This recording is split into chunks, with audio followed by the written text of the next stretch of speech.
Express news 24 ताजी बातमी ताजी चर्चा सर्व घडामोडींचा अचूक वेध घेणारं न्यूज चॅनल। न्यायालय शासन आणि प्रदूषण नियंत्रण मंडळाच्या निदर्शनानुसार आगामी गणेशोत्सव अत्यंत मंगलमय वातावरणात कायदा आणि सुव्यवस्था पाळून साजरा करूया असे आवाहन पोलीस अधीक्षक डॉक्टर महेंद्र पंडित यांनी केले। इचलकरंजी येथील सार्वजनिक गणेशोत्सव मंडळाचे पदाधिकारी कार्यकर्ते यांची कोल्हापूर पोलीस दलाच्या वतीने शांतता बैठक आयोजित करण्यात आली होती। यावेळी डॉक्टर महेंद्र पंडित बोलत होते। मंडळांनी रीतसर परवानगी द्यावी, आवाजाच्या मर्यादेचे पालन करावे, महिलांच्या सुरक्षेला प्राधान्य देतानाच प्रत्येक मंडळाने किमान 2 CCTV कॅमेरे बसवावेत। धार्मिक वातावरणात उत्सव साजरा करत असताना ऐतिहासिक गाणी, देखावे यांच्यावर भर द्यावा आणि आक्षेपार्ह गाणी टाळावीत।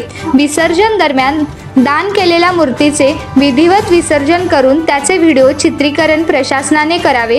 उत्सवाच्या पहिल्या 6व्या, 9व्या, 10व्या आणि 11व्या या 5 दिवशी साऊंड सिस्टीम लावण्यासाठी रात्री 12 वाजेपर्यंत परवानगी दिली आहे।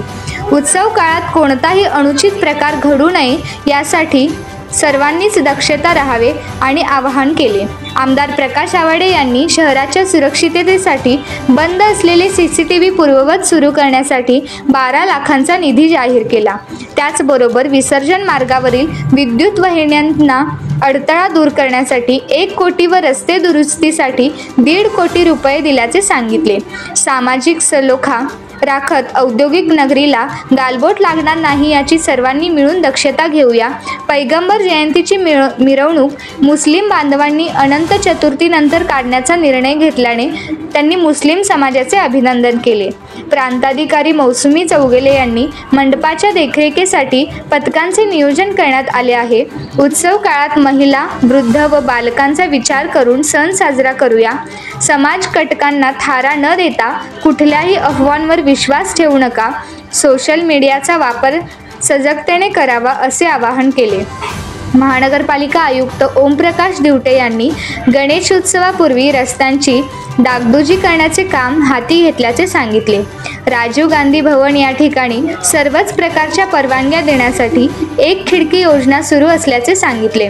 सर्वांनी पर्यावरणपूर्वक गणेशोत्सव साजरा करण्यासाठी शहापूर खंड कृत्रिम जलकुंड यांचा वापर करावा।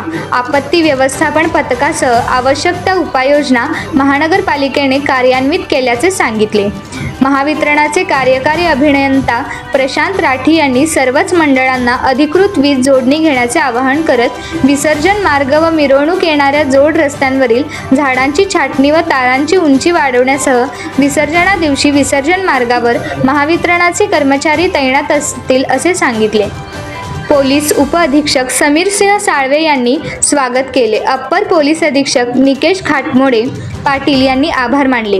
विकास चौगुले, हेमंत वरुटे, निर्मला मोरे, पंढरीनाथ ठाणेकर, सलीम अत्तार, शहाजी भोसले, शेखर शहा, रवी गोंदकर, बाळासाहेब कलागते, पैलवान अमृतमामा भोसले, उमाकांत दाभोळे, नंदा साळुंखे, संतोष सावंत, अहमद मुजावर, राजू बोंद्रे आदींनी गणेशोत्सव मंडळाच्या वतीने प्रशासनाला सूचना केला। गतवर्षी सुद्धा अनंत चतुर्थी दिनी पैगंबर जयंती होती, तर यंदा अनंत चतुर्थीच्या आदल्या दिवशी पैगंबर जयंती आहे। परंतु हा ईद-ए-मिलाद अर्थात पैगंबर जयंतीचा उत्सव व काढण्यात येणारी मिरवणूक गणेशोत्सवानंतर काढण्याचा निर्णय घेतला आहे। याबद्दल बैठकीत सर्वांनीच मुस्लिम बांधवांच्या या निर्णयाचे स्वागत करत आभार मानले। उत्सव काळात किंवा मिरवणूक दरम्यान एखादी आक्षेपार्ह घटना घडत असेल त्याचे मोबाईलवर चित्रीकरण करून पोलीस प्रशासनाकडे द्यावे। त्या आधारे अनुचित प्रकार अथवा घटना टाळता येतील। दक्षता घेऊन अनुचित प्रकार टाळण्यासाठी सहकार्य करणाऱ्यांना 10,000 रुपयांचे बक्षीस देण्यात येईल अशी घोषणा आमदार प्रकाश आवाडे यांनी यावेळी केली।